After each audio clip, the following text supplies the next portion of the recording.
as soon as somebody talks about who gets into a show, a 2-column menu, we used to call them Chinese menus, pops up in your mind. And there's 2 sides in this consideration and this answer that I have to give my friend. And that all people who are working in this business where money is involved, we have to look at these 2 sets of considerations. So those are all the major considerations. That makes sense? That's our column A. We have the people give us the money. We have the chief drama critic in the New York Times. We have the news media. We have word of mouth in the industry, what people in the industry say about how we do things. Does that matter? I think we want all the casting directors and agents saying, stay away from that show. Don't work with that guy. You understand?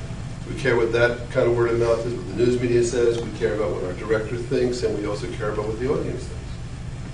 How many of you think those are pretty major things to worry about? Okay, now let's move to column B. On the other side. What's on the other side? My friend Rob. Let's just assume for the moment I'd like my show to be a hit. Which side influences every decision we make with that show? What do you think? So what's the moral of the story? Did you notice that that little girl got seen because she had a connection, but her connection has nothing to do with who gets picked? You understand? So sometimes you will say, oh, she got the part because she knew so-and-so. Nope, not in the real world. Now, suppose you have a sweater or a shirt, and you really like it, you think it looks good on you, you believe other people will react favorably to it. Do you wear it, or do you hide it away? How many people think you wear it? So is it fair to say that if you have something you like, in general, you let people see it? Is that a reasonable statement about human nature? We have something we like. You know, we tend to show it to people in general. Fair enough? Here's a question that will begin to change your entire life. I can ask a question that will lead to changing your whole life. Right? What if that thing is you? Suppose I ask you questions about you, and deep down inside you don't like you.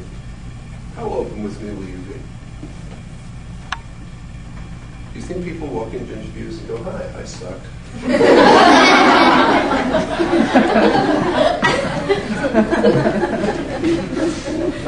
I'm bad. You understand? Do you realize what we just did? Go back to the first sentence. Kids, if you have the right look, if you really want this badly enough, if you're very, very talented and very well trained, and you develop your technique really hard, and you meet the right people and get yourself in the right place at the right time, you have a good chance of success. Do you realize that none of that has anything to do with the casting process? How many of you learned something? Any parents getting this? Any parents want to challenge it? Go ahead. Spring it. Any parents learn something? Don't let people talk you out of your dreams. There are far worse things than struggling to pay your rent in the pursuit of your dreams and goals. For example, waking up at age 40, realizing you never did what you really wanted to do, and it's too late. In the immortal words of Beavis and Butthead, that will suck more than anything that has ever sucked before.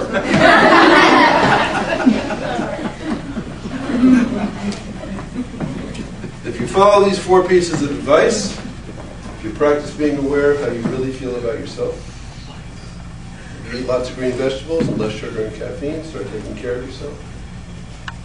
If you stay single and focused until you've reached some success and you're well into your 20s, and you don't let people talk you into giving up your dreams, and then you take a lot of classes and you study and you train and you develop your technique, then you will be unstoppable. You'll be likable, you'll be believable, you'll be open, you'll be real, you'll be focused, you'll be healthy. We like those people. They sell tickets, we hire them. And they're very hard to find these days.